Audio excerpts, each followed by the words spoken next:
Hey, how you doing? So here's a new idea.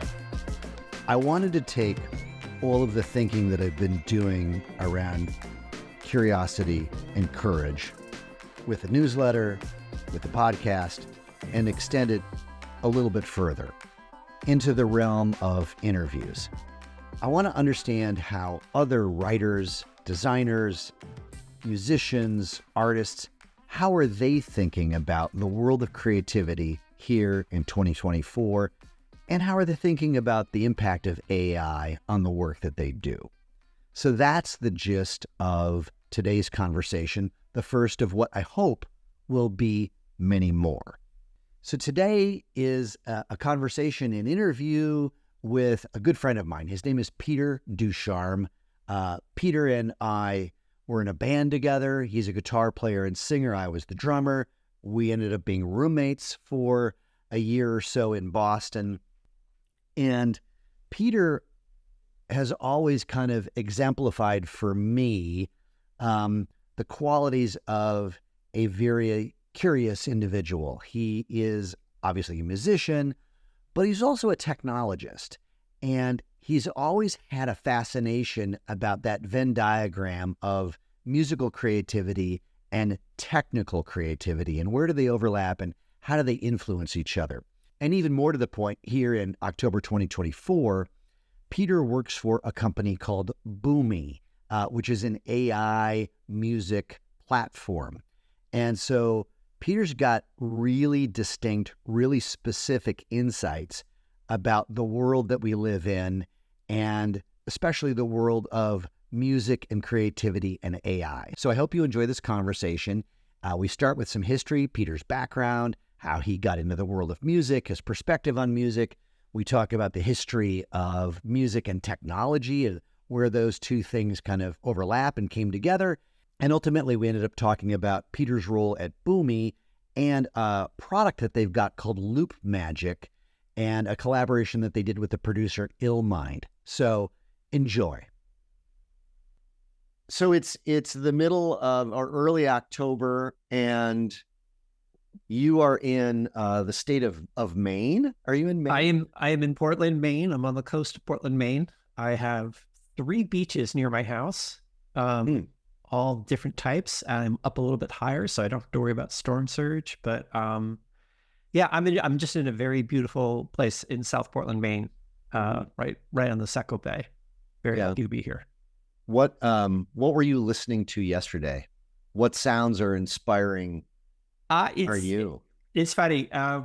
Sometimes you think about an artist or an album or something from the past, and I know this happens to you all the time, and it's sort of like, oh, I haven't listened to that in a while.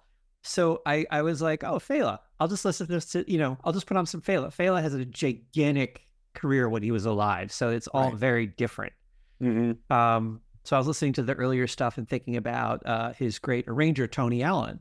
And he, everything and anything he touches is gold. And then I got a little bit more mellow with some later King Sunny Ade. Interesting thing about King Sunny Ade, if I understood this correctly, because when I was younger, I remember when he hit big, his first tour of America is when he heard the pedal steel guitar. So he was entranced to that and brought it back to Africa and taking a lot of the folk melodies of African diaspora that's a part of his thing. It started putting a pedal steel guitar there. And it's amazing. It's incredible. It's really cool. There's a funny theme about, I love this podcast called, I've sent you stuff. It's the history of 500, history of rock music and 500 songs, Andrew Hickey's podcast. It's amazing.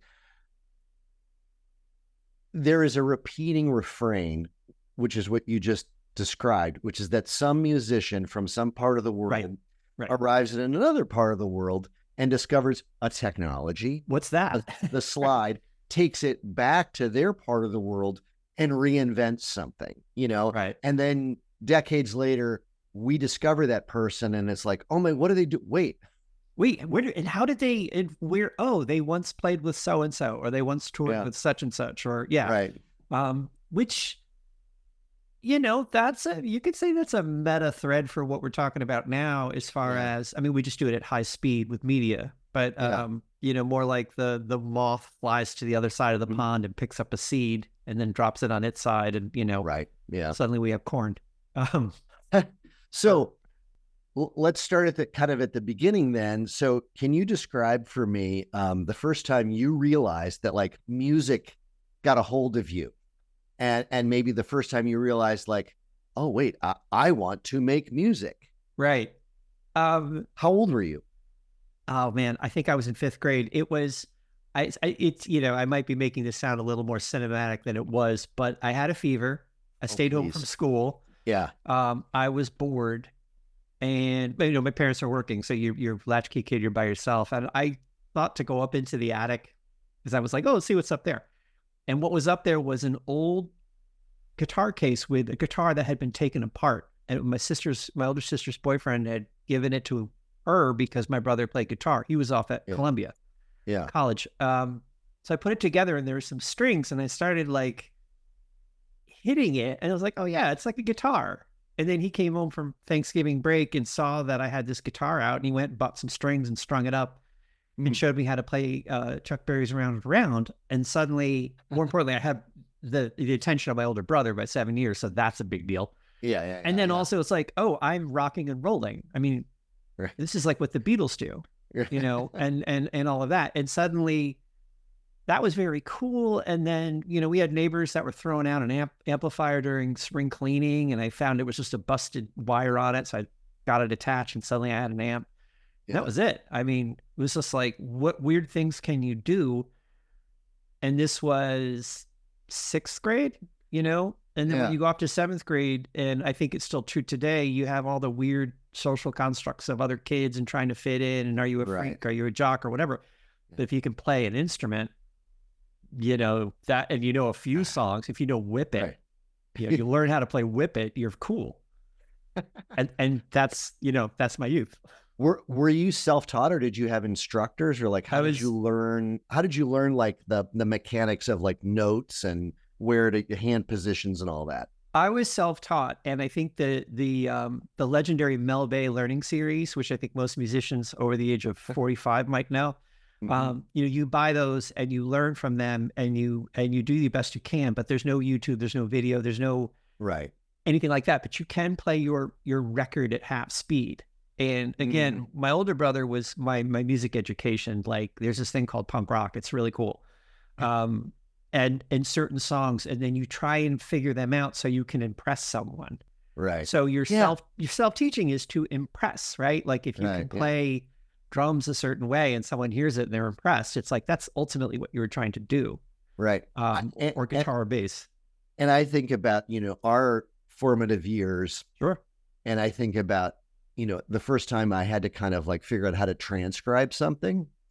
And well, we had records and sometimes cassette tapes, and I had this notion that I knew you could slow a record down, could you do that maybe with cassette tapes? And someone had a machine that could go it could slow it down like 20%. Oh yeah. Like the Fostex, or like, the X15, Right. you could slow it down, but still. But then it was out of pitch or whatever. And I think about today, when I've got a 19-year-old and a 17-year-old, and they don't know music instruction Right. outside of YouTube. Right. So like YouTube has always been there, and there have always been people who are like, oh, let me just break this down to like a quarter speed. Right. Totally. And for good or bad, it's like, it's it's interesting you mentioned your young kids with music, because I feel like an old man when I'm like, in my day, we had to carry the guitar amp on the bus, literally, to band practice in the basement. Uphill, literally. In New Haven, I would take a guitar amp on the bus to get to rehearsal. Yeah. And now kids have rock school and this and that, which is cool, but I don't know if I have a right to say like they have it too easy. It's nice to have things a little bit hard, to be practicing in a rehearsal room that's 4 square feet. It makes you appreciate you better practice, kind of thing. Or to play with, to find yourself in a room with an individual who is markedly better than you. Yeah, or absolutely. Markedly worse than you. Yeah. And that contrast is like, oh, the difference here is training, experience, right? So how did you So how'd you get from that point to, there was a point where you made your career as a musician. You were a full-time, I was lucky. according to the IRS, Right. you were a paid music creator. And Right. kind of like, at what point were you like, I am a full-time paid music creator? Like, how did you know that? Well, it was interesting because I went to the Berklee College of Music and essentially studied film scoring, but that that experience for that time really had nothing to do with informing my music education. I was lucky to work at a used record store in Boston for a great boss and an amazing store. And that is like, you hear everything and you have fans of music who are like, you should check this out. And I remember learning about soul singers like William DeVaughn and people like that, because there'll be that one fan who's like, oh, you'll dig this. So you're taking that in, and you're young, and you're just loving it, and you're appreciating it, but you're not thinking, oh, I want to be a rock star. You play in bands because it's fun. Yeah. The way I think for me, it was more of curiosity. Like once I started screwing around with remixing stuff, and I did a remix for a friend that was signed to a label for fun, not, hey, sell this to your A&R guy, but more like, oh, what do you think of this? And he very sweetly, this is John Dragonetti, Jack Drag's A&M record. He very sweetly gave it to his A&R person, who was like, oh, this is cool, put it out. So suddenly it was like, where do we send the check? Right. And it wasn't like $40 for playing a Tuesday night at the Rat or something, which is a club in Boston. It was more like, oh, wow, I can buy more audio equipment. Right. Then it seemed like a lark. I'm like, well, this is a one-off. And then that led to one thing and another thing, which I was very fortunate for, the very open-minded creative talent that was Arnold Worldwide and Volkswagen campaign. Oh, right. Yeah. Which led to the greatest opportunity and the harshest dip in cold water in the world, which was essentially, I was lucky to work for, as you know, Jensen and Poffenbach. And their direction for writing music was, make something cool like a band no one's heard. And I was like, oh, I can do that. And it was so much fun. And I would do that. And I would do that. And we had a great relationship. And I learned about writing music for TV ads and getting more involved. And then when I would work for other people, I realized they weren't Jensen and Poffenbach. They were like, it needs to sound like Coldplay, but we can't get sued. And it needs to do this. And it needs to have an electric violin. And you're like, oh, God, I don't know about this. But that kind of leads to my next question, which is that there's a point when you wake up, on a Wednesday and realize this is a career, this is like day in, day out. And I'm wondering if you could kind of epitomize, like, what does it feel like? And what are the practicalities of, being in those trenches and being a music creator? Because I'm trying to set some context for later. Sure. But your business is, I make music for a living. Like, what does that feel like? And kind of like, what's the business model of your day in, day out? It's interesting because I was very lucky. So I was successful to do it for a good solid 12 years in New York. And when other people would say, hey, how can I get into this? I used to feel like warning them and saying, don't.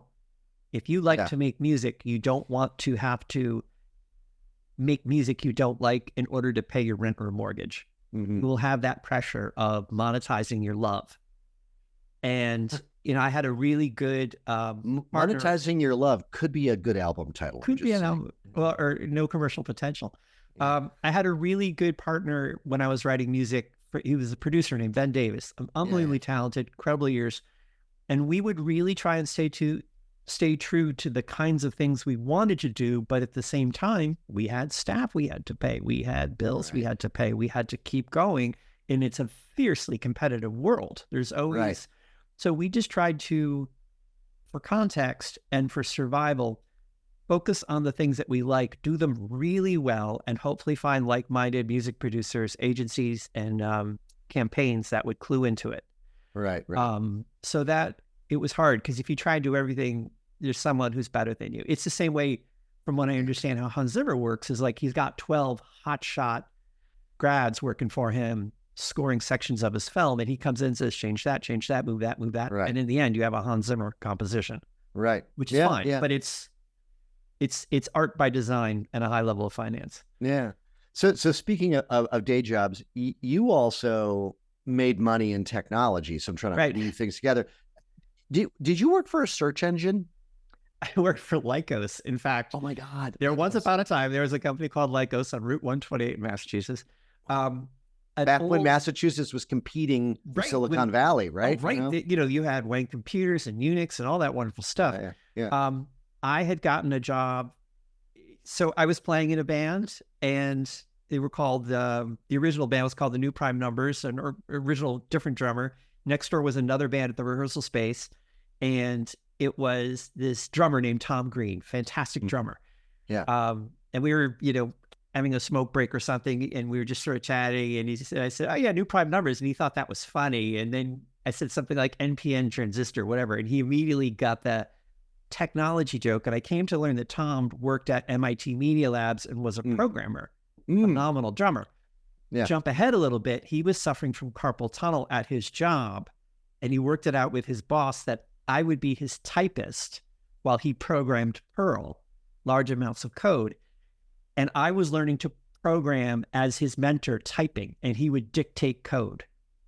And we used to say it was like Kung Fu Grasshopper, it was like I was Grasshopper. Yeah.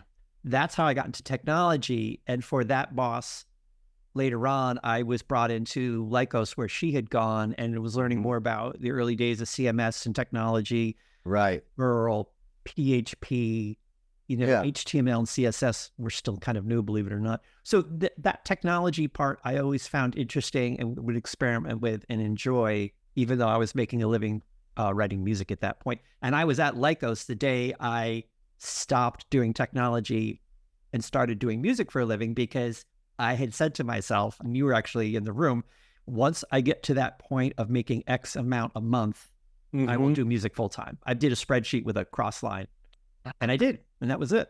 Well, you're triggering memories of that apartment that we shared on Beacon, and Boston before the smoking ban. Before the smoking ban, right? Oh my goodness, what a shift change there. Okay, so let's bring the two topics together. I know you're a fan of history, so give me the Peter's Wikipedia entry for the evolution of music creation and technology. How are music and technology kind of intertwined? It's always exciting because it's always born out of need. Now, that for me in high school, I was really into electronic music, but like the stuff around World War II, musique concrète, and Schoenberg and earlier things, and Varese, and what they were doing with tape machines, I thought was, as a kid, I thought was so cool. Like if you take a razor blade and you cut it and then you put tape, you can make a weird sound. Yeah. Now, granted, synthesizers were around when I was fascinated by that stuff, but I thought that the bare minimum of doing that to create seems so cool. So that essence of technology and music creation always fascinated me. Certainly Robert Mogen synthesizers, certainly, Don Buchla and all that. Yeah. But as a maturity of my relationship with music kind of came over me, there was more and more, the less you have, the more you're pushed. That's the creative part. So great example is the BBC Radiophonic Lab that did the Doctor Who theme, which was a woman that did it, which is kind of unheard of because women weren't, regarded when it came to composition, electronic music. And there's so many, Delia Derbyshire and so many others that have done incredible things that don't get the attention they deserve. She used a single oscillator to make one note, and then with musique concrète made the original Doctor Who bass line using very, very limited stuff, but created this futuristic sound that was so exciting and engaging. Later on, they redid it with a synth, but I found that so interesting and again, this ties into now, there's got to be when you have limitless possibilities, there's nothing there's no true north. It's hard to focus in. Yeah. And the less you have, the more you're forced to work it out. So if you have just one oscillator instead of a synthesizer or sampler that can play anything, you're going to probably do something more interesting. Right. Yeah. The constraints, in the creative space, I think about creative briefing, and the ideal situation is that you metaphorically, the brief becomes a box. Yeah. And that box is super tight. Yeah. Not in a don't kind of way, but in an enabling way, because you only have one oscillator, because the creative brief is so tight. It's only 15 seconds long to tell the people This is or whatever, right? There's right. a behavioral characteristic to the audience that we're trying to play off of, and you've got a really juicy insight. Yeah, that's the stuff that sparks, oh, let's do this thing here that no one's ever heard of before. So where does like artificial intelligence appear in the music creation scene? What's the history of AI and music? Well, you know, you could certainly say John Cage, right? You know, he would love to throw his I-Ching dice, and whatever the information that happened from that a moment, he would use to compose. And, you know, he was certainly doing that way before anyone. Other people were doing things with turning metal drums, and the player piano is like is a sequencer, essentially. Yeah, right. But as far as the artificial intelligence thing, those composers were using the randomness of the world, throwing dice or finding patterns in nature and mapping that to music. Right now, I don't call it, AI music. It's more like efficient vectorized data access music, which isn't as sexy. Efficient vectorized data access music. Right. In other words, efficient vectorized data access is AI, right? That's you're getting to tokens and data points, and you're pulling them together. When you say that, it's not as sexy as, artificial intelligence. And how that's being used is sort of, I feel strongly that I've seen a sort of generative fatigue, or style stasis is the other thing. Everyone is at that same level, and everything kind of looks the same. You remember when our first generative AI images were happening 8 months ago? Everything kind of looked the same, but then better things and better things. Right. But then they'd look the same again. And it's just because there's such a commonality. It's almost like an art store that all has the same palette for sale, and everyone keeps going there to paint the same picture, Or I think about, synthesizers. So like, the first ones come out, and the Beach Boys, there was like one guy in LA that actually knew how to make them function. And so he was the guy. And so you got his approach to fingering and playing melodies on this new thing. And I think when the Yamaha DX7 showed up, right, that like those kind of like quintessential. Those presets, those 507 presets were like everywhere. Or Lynn drums, or, the 808s. And it's like, all of a sudden it became like, that's an 808 sound, and not in a fresh, exciting new way, but sort of like, oh yeah, you're doing what, everybody else did. And, and that seems to happen with technology where, let's just say lazy creative people are like, oh, I can now clone this thing that technically I didn't have either the time or the ability to learn how to do that, to play the guitar that way, or tune a room, or assemble those players. But now the technology allows me to kind of leapfrog that. And so I have kind of quenched my appetite, my thirst to have a sound that is already known. So I'm not recreating something new. I'm just recreating in a simpler way with technology. Right. Well, right. And there's also a really important thing about there's a fear in the lack of critical listening. And by that, I mean, like an artist, they look at their work critically, and they revise the visual component, or a writer or a singer will hear how they're not phrasing.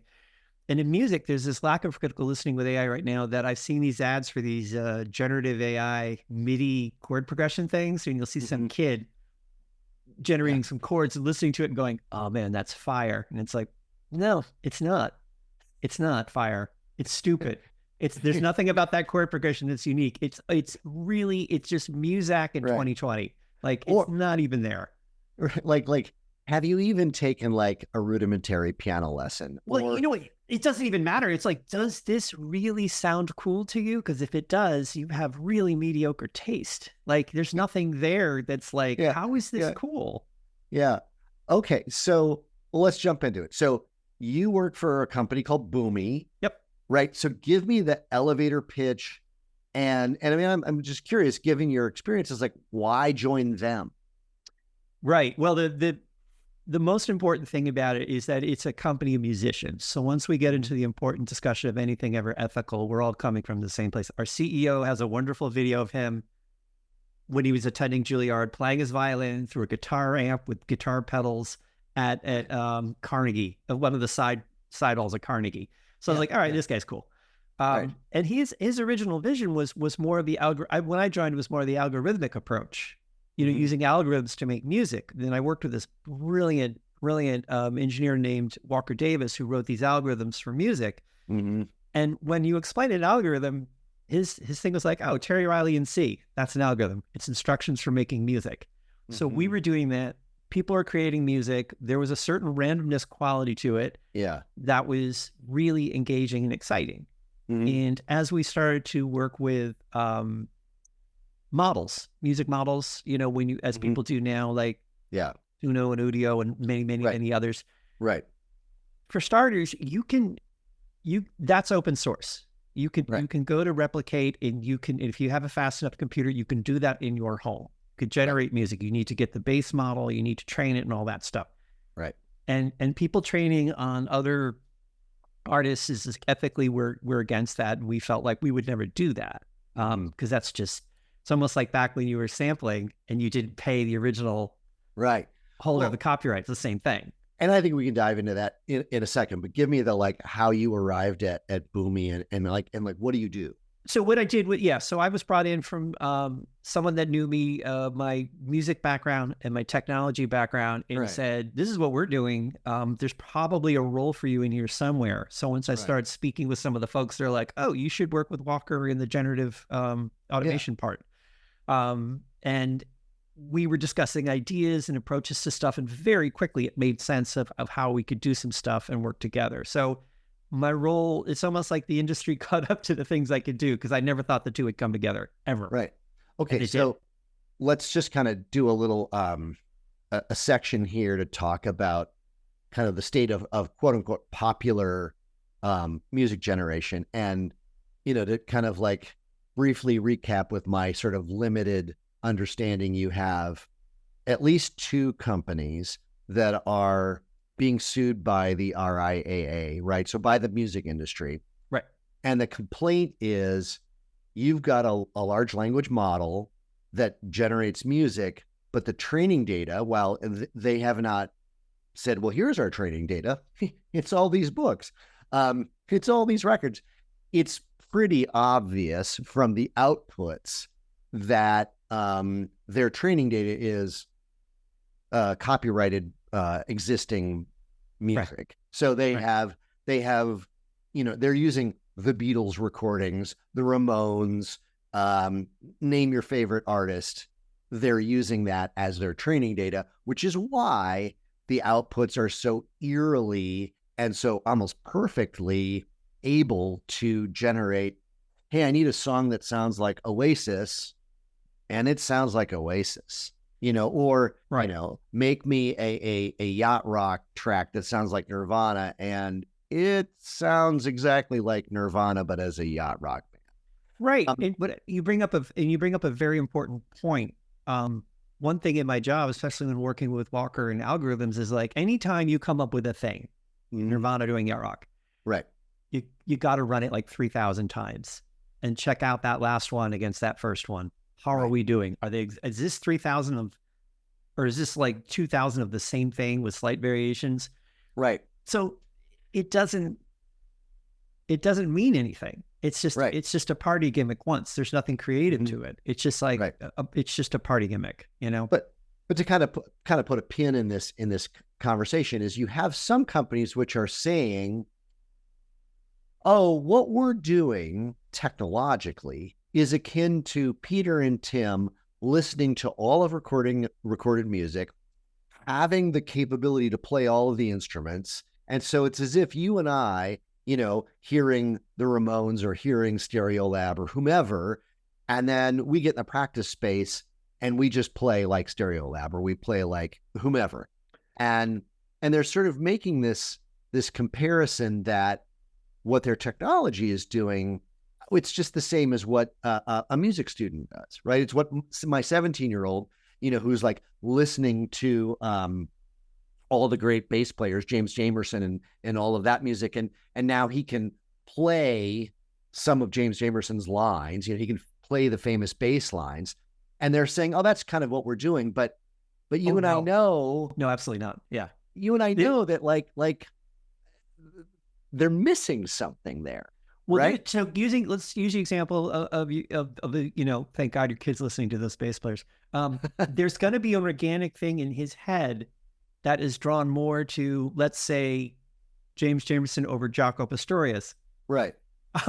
And that's just an organic thing where for him, he's just like, I like what's going on here. So there's this choice. And that also informs ability where he's like, I didn't listen a lot to this other bass player, so I can't quite do the very difficult things he does, but I've been focused so much on how James Jamerson plays his downbeats that I will never sound like James Jamerson, but I'm ingesting that. It's almost like the Marsalis sons, like their father is an incredible musician unto himself, and all of those sons are incredible, but they're all different. So maybe it's worth ethic, maybe it's cultural, but I mean, they all have their own voice. So you get your voice. I just got to say, I don't envy either the lawyers or the judge, or if there's a jury that has to kind of ultimately kind of figure out how all of that works, because it kind of, the lawsuits kind of do sit at the crux of a lot of artistic conversation around, like, what is the nature of art? What is the nature of inspiration, of learning and inspiration? The only way I lightly disagree is 1994, De La Soul, 3 Feet High and Rising, and Beastie Boys. They did 2 incredible albums individually that did a lot of sampling, and it was illegal, and there were tons of lawsuits. And 3 Feet High and Rising is an unbelievable masterwork, as well as Paul Sotique.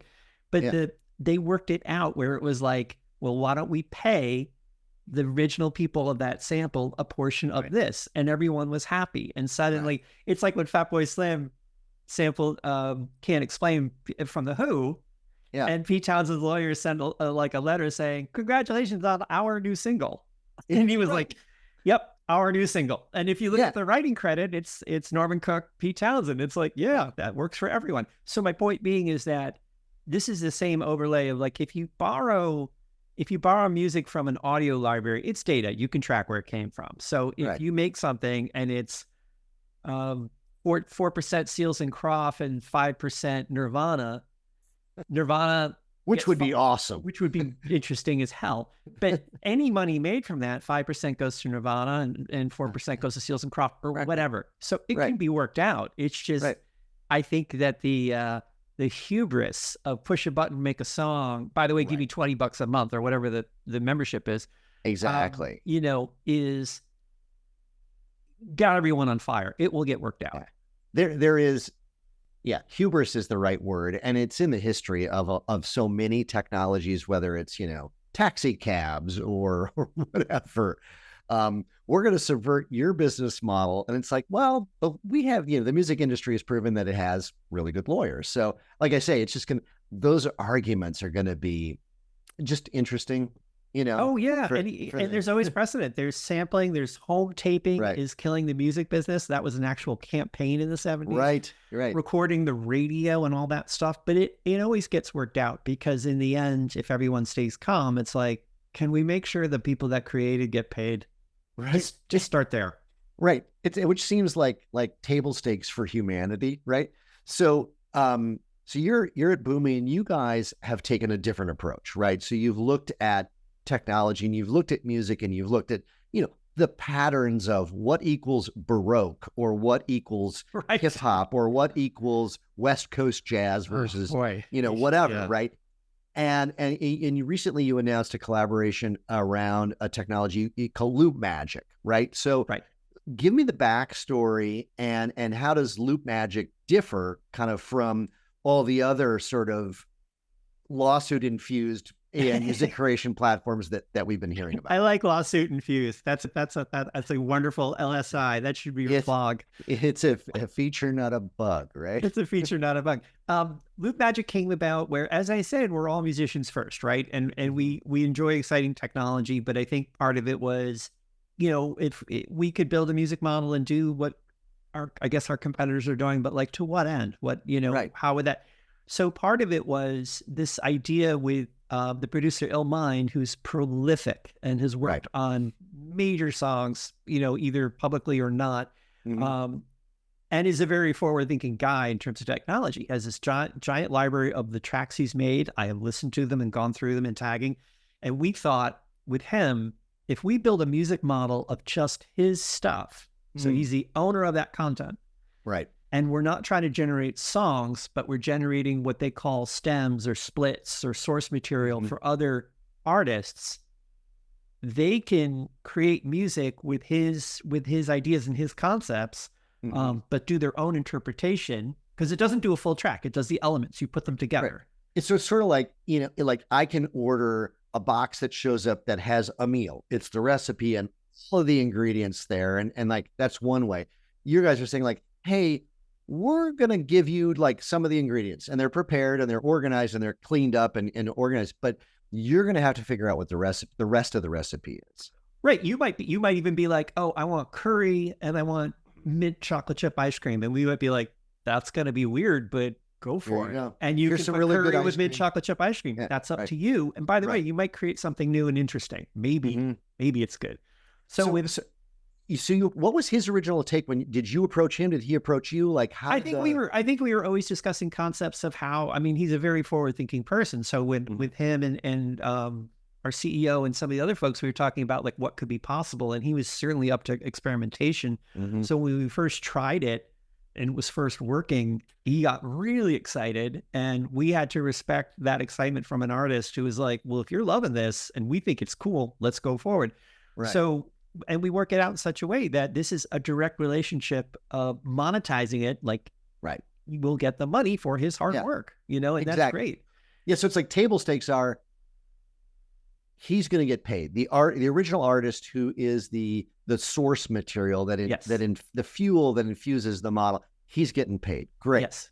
So now talk a little bit about, because I played around with Boomy a little bit. And I mean, if you have the capability of sharing a screen or showing us or something like that, that might be interesting. And I, like, I'm not a music creator, like, and so I get into environments like Boomy, or I get into environments like you gave me a link to LoopMagic, and okay, yeah, I've got a beat here with some stuff, but like, I don't really know what to do with that stuff, with those Sure. materials. So like, help me understand, like, given your expertise as, you can play guitar, drums, keyboards, bass.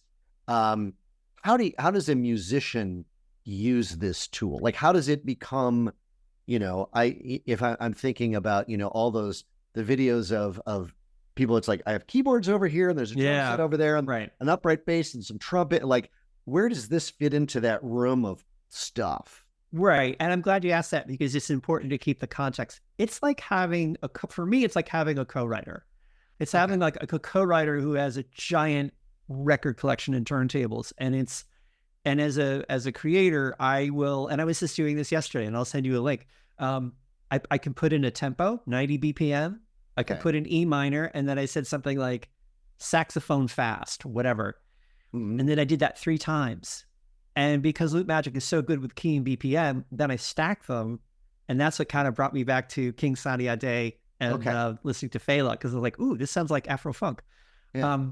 So I'm getting these pieces that I drop in my DAW. There are free Mhm. ones. You can do them online. Yeah. And building things. And I am making choices much the same way with your son listening to bass players saying like, I like Jamerson. I don't like this, like making these Right. choices. I'm in control of what I'm doing, that I can also experiment and put in a really whack prompt.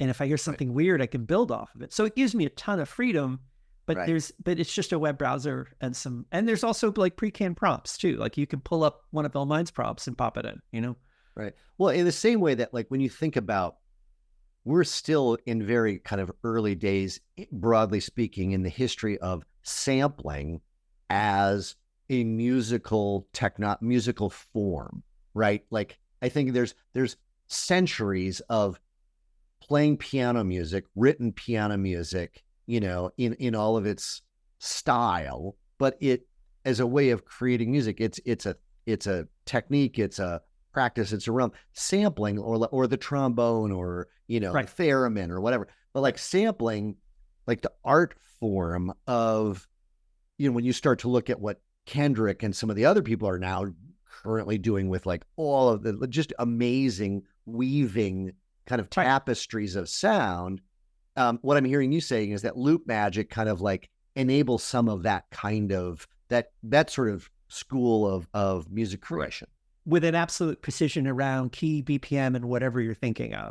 And I think the one confidence I have about Boomy is that the user is the decider. There is the human component. There's the organic element to all of this. It's not push a button, make a track. It's push a button and get a resource and explore your resources. And that's empowering. Like, it's almost as if a painter can press a button and out comes a magic tube of a particular pigment and hue and density and texture and color. And they do a section of paint on the canvas with it and then do another one. Well, partly what I'm hearing you saying is that Boomy recognizes that as a creator, you have a responsibility.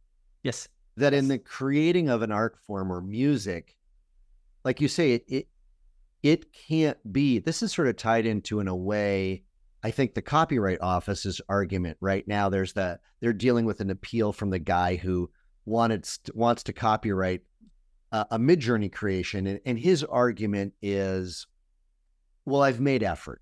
I did 600 prompts and I did all these things. And the Copyright Office is essentially saying, that's still not human created. Right. And so there's something that what I'm hearing you talk about is like a responsibility. Like, yes. Our lawsuit infused AI creation tools take away responsibility, right? They essentially say, like, just push a button and the track happens. Ha ha ha. I've certainly used those as a gimmick. Like, I use them in AI presentations kind of at the end to be like, oh, we've got a group of CFOs here that wanted to learn about AI. I wrote a song, a country disco song about CFOs learning about AI. And it's dumb. And, you listen to it once or twice and you're like, ha, ha, ha. But there's no responsibility in it. Whereas I like the idea of a tool like LoopMagic or Boomy saying, you, the human, have a responsibility to make decisions, to think about, to add to, and evolve the thing that you're creating. Yes. And it very much is a tool. But the other thing it brings, which I have to say, talking to another engineer about this, is there are magical moments where I remember the first time I put in some prompt, I think about like a viola and a string quartet, whatever. It played this nice violin. And then the last two beats did these notes that I was like, that's not even in the key I asked, but it's like the subdominant of another key. Like, where did that come from? And I immediately had to throw it in my session. And then I was off. That was it. I was down a rabbit hole of excitement because my co-writer had a kind of a weird idea, but it was but I heard something. There was something in it that if I changed the root of the chord progression, I could actually meet it. And I did. And it was like, this doesn't sound like AI. Wait, save that. It's the science laboratory where someone knocks something over and the Petri dish gets changed. And you're like, no, we have penicillin. We're going to save millions of lives. Right. Yeah, so there's something interesting about that kind of quixotic journey, the responsibility of that quixotic journey. Cool. Well, let's kind of maybe bring it home with prediction time, right? So, given all of that you've experienced in life and your takes on music creation and the business models, like short term versus long term, what's going to happen with AI and music creation? It's hard to say because we're like, that's why I'm asking. I want a prediction. Predictions take guts, they're responsibility. It's such a burning fire right now that I think that we were all excited by the term AI, press a button, make a thing. Here's my funny thing is, like you did. I think that was really fun, but that doesn't sustain. I feel like this model of working with a person in a corpus of work, a specific body of work, this just becomes an extension of tools. So in the same way, Illmind could put a track on Spotify, Illmind can create an audio model for people to create music with. It's the same idea where he is serving the public. It's just that you get to be involved with it. I don't see that getting stale. I don't see that getting boring because you're involving, anytime with AI, you involve more humanity, people with bright ideas. Like was it Sora? When they first rolled that out, they were only rolling it out to specific people that were creative directors and stuff. And they were doing really cool stuff. Right. They were very smart not to be like, everyone in the world do it. Cause then you'll see a lot of dogs and, spacesuits. So the more humanity that's involved, the better. I think it's similar to like, say, a Getty or a Shutterstock, recognizing that like, hey, we have this inert asset, these stock libraries, or what Adobe's doing, frankly, to say like, hey, as well as quote unquote transparent as Adobe can be, to say like the training data is stuff that we own, in quotes. I think you're right that there's this, the short term is, can we get to a place legally? Yes. I mean, Silicon Valley's not going to worry about ethics, right? Right. But can we get to a place legally, financially, where you and I as creators have enough confidence, or our legal affairs people have enough confidence that the mechanism that we're using, I don't care what paintbrush you use, so long as it's legal. Right. So short term is more of almost like the business model. The legal model is going to kind of coalesce around tools where the training data is known, the business relationship is known, and now it's a new type of synthesizer. It's a new type of, well, in the same way that like when you bought a synthesizer and the presets, in theory, those were all owned and recorded by the company that made the synthesizer, right? Right. And it kind of sounds like everyone's using the same preset. So within about 2 years of that synthesizer coming out, everything kind of, yacht rock. Yeah. Right. That kind of thing. Right. But like, now let's talk about long-term, because I was just listening to, there's a guy who's a product manager, a Silicon Valley product manager, and he was talking about the kind of the gist of the real value of AI is, what could we do with it that we could never have done before, right? So what can we unlock? What will AI unlock that, like, either because of time, money, ability, or whatever, would have been impossible? And he was referring to coding and sort of the ways in which different types of AI platforms are just, they're making a lot of the drudgery of like bug checking, eval checking in code, like instantaneous. Yeah. And doc blocks and all that. Yeah, absolutely. Right. But the monotony part. Right. Which then allows for, or frees up time for the engineer to actually be more thoughtful and creative about like, wait, like to your point, it's like those last two notes there, wait a second, there's actually, that's the value, that's the unlock that I was looking for. Right. So talk to me about, like, as a musician, where do you see, what's the long-term prediction for musicians in AI? I think that if you don't think of AI as a replacement, think of it as an extension.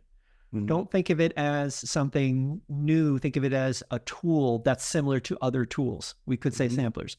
And I think that, and that's not just because of ego and self-survival. I think that's just sort of like, value your organic choices and the things you just said, Nirvana and yacht rock. That's hilarious.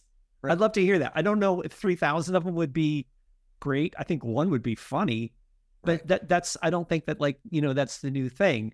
But you did achieve something with Tim Burnell's wacky idea of yacht rock and Nirvana. So there's a guy on TikTok that does stuff. Right. But it's sort of like, as long as there's an organic starting point, AI will serve music. Now, whether it replaces it or it's constant in the studio, I doubt it. A good example I want to mention is AMP Music is like one of the largest music libraries in the world. They have a gazillion songs. Right. How is it that AI is going to make a piece of music that they probably don't have something already similar? Who knows? Right. But to go through them, it's very difficult. You need, so by using AI to go through all of that music, right, you might actually do better to have that assisted, vectorized, efficient data access to all of that music they have, because in the years past, you just search for a keyword. So I think it's like, as a layer, as a tool to make common things a little easier, going through samples, going through music, coming up with an idea, that's how it will sort of sustain. If you just use it as a replacement, it's going to be using a common denominator of data. It's going to get, like I said, generative, fatigue, stylistic stasis. and it won't endure. And no one's going to be like, oh, that's just wonderful. You know, you can think of it this way. With ChatGPT, you can say, write me a speech about the new playground in my neighborhood, you know, for a fundraiser. Great, it's done. If you didn't read it and it doesn't sound like you and it's not interesting, you're just gonna you've given up, as opposed to, oh, I don't like that, I like this. Do you would you be able to do a little screen share demo of LoopMagic? Or I wanted to show you something. Yeah, I was just trying to pull something up that I thought was super cool. so what are we looking at, Pete? This is a screen cap of a session I was doing with LoopMagic. And what I was doing was exploring a drum beat and 4 saxophone prompts. And all of these prompts had the exact same prompt, which was saxophone, 90 BPM, I think it was D minor. And whatever it gave me, whatever 3 it gave me, I was just going to put on each other. LoopMagic is really good at tempos. Whatever BPM you ask for it, you get. It just locks down. It's a just great locks drummer. down. So you're right. So It's the Steve Gadd. It's the Steve Gadd. Well, it's super interesting is that the in this clip, which I'll play, is you know, even when it comes up only at a measure and a half, it's still going to be exactly what you asked. So you can copy any part of it, slap it on, and you're fine. So all 6 of these are so the 2 here these are chords that I put in, and this is acoustic bass. But the drums and the saxophone you hear is all LoopMagic. Okay.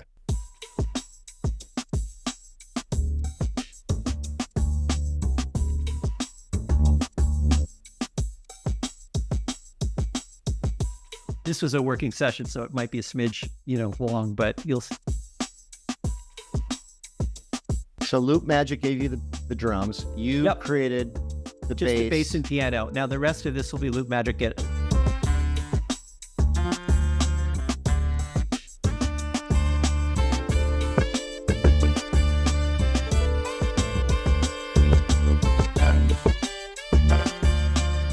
Oh yeah.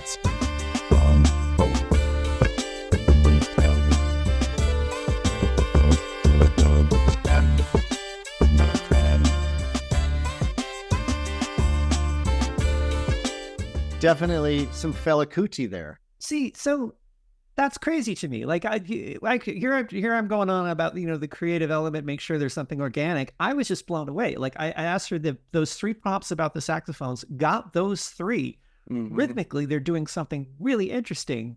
You know, you've got that one on the top there, which is, you know, it's providing like a low foundation, and then the other ones are playing with each other. That was counterpoint. It's all Illmind, and it's like, you know, just a saxophone. So that's the kind of thing that, I mean, I feel like I could hire vocalists and make this a song. To be honest, you know. But as so again, to contrast with kind of like the stereotype and the lawsuit infused AI, kind of the difference here is that this is all stuff you can own, right? So it's licensed, and I mean that's the clear distinction, right? But even as a composer, as a music creator, I think the challenge with a lot of the sort of, again, the lawsuit infused AI music generation is it just gives you the whole thing fait accompli, right? And what I like about what you've done there is to say, like, well, we're going to give you ingredients, but there's an expectation and a responsibility, again, that word, that you, Peter, or whomever, is going to create and organize something. And I think that's kind of key to the business model, you know? Well, there's also like, where is the fun? I had a blast doing this. Doing this, even to the point where I was supposed to be doing something else, but I was like, no, I got to do more. Because I'm in control. I'm picking things. I'm setting values. I'm putting reverb on the second top line. I'm putting a dotted eighth on the first line. Like, where is the fun? Because if and I don't want to harsh on Suno and Udio, but I mean, you write a thing, you hit a button, you're done. And for a second, it's probably really fun. And you set it with your friends, and they're like, yeah, okay, whatever. Yeah. But this is fun. This is like joy. Well, yeah, there's a lasting value about that, both the effort and kind of the responsibility that you as a creator have. And I think that from a prediction standpoint points to kind of like there will be an inherent human need to hear from each other. And I think that, despite the machines getting better and better, and I think about especially like spoken word and audio and like the podcast thing that Google's Notebook LM does, it does a nice job of sort of faking a podcast. Does it do a nice job? Like when you listen to that, like when I listen to a fair amount of it, I'm like, oh, I'm already annoyed. Like where's the... Well, again, to your cough? point, right. There's there's that, it gets the stereotype in the same way that Udio like does, right? It nails, AI is nailing the stereotype, and we all kind of go, okay, good. But there isn't, like you say, you're missing the substance. You're missing like, I'm not resonating with this the way that, the first time I heard, regatta blank, that I was like, I didn't know it at the time, but I was hearing the anxiety of, Stuart and Sting and Andy in that shitty studio in North London, kind of coming together, with an idea, and I think that's something that we need. We kind of need to sense the human struggle in it. And when AI kind of smooths all it out, you're like, it doesn't feel like art. Well, the one of the things, maybe the final things I'd even say to that is I would love to see LoopMagic incorporated in a live battle with turntables, because you have two people laptops, or maybe one's doing prompts, and you're finding a thing and you're putting it up, and then you're doing your turntables on top of it in front of people back and forth. That sort of touches on what you said about that, sort of like there's an intensity of that where it's an extension in the same way, rap battles were extension, were just people off the top of their head trying to create. It would be the same thing. So I could see LoopMagic actually being a performance instrument. Oh, fun. Yeah. Right. In sort of like, there's improv, human improv. We go to see, improv comedy, but sort of like improv music creation. And you have a tool that can kind of like pick something up quickly in the way that you might have to search through a record through and by the way, there's you talked about with anxiety. There's anxiety, like the little that I would DJ in New York many years ago. It's like there's an anxiety of like, do I have that thing that like right now I need? And you're like, it's dark, and you're trying to find it, and it's like So cool. That anxiety comes through with it, sort of the art creation. At the end of the day, we need more anxiety. More anxiety. And what was your lawsuit infused blog post? You'll start doing your lawsuit infused music. Yeah. AI music. Yeah. Right. Exactly. Dude, thank you so much. This was a joy. I'm glad we could do it. I'll send some links your way as they become public, but I'm having a lot of fun. And as a musician, I'm very proud of the people I've worked with on this project, and Illmind, of course. Yeah. And hopefully just like inspiring 11-year-olds and 90-year-olds and everyone in between. Right. More anxiety. Well, anxiety then release, right? Yeah, exactly. And there you have it. Thank you, Peter. I really appreciate you making the time to talk about your history, to talk about the ways in which music and technology have interwoven and affected each other, and especially the way that we can think about creativity as a responsibility, right? Even in the age of AI being very empowering and democratizing, there still is the responsibility and the anxiety of the artist, and those are necessary and important. So folks, if you're willing, here's what I need you to do. Share this episode. Share it with your friends. If you know someone who might appreciate a conversation like this, let them know. Send them a link, and we'll see where this whole thing leads.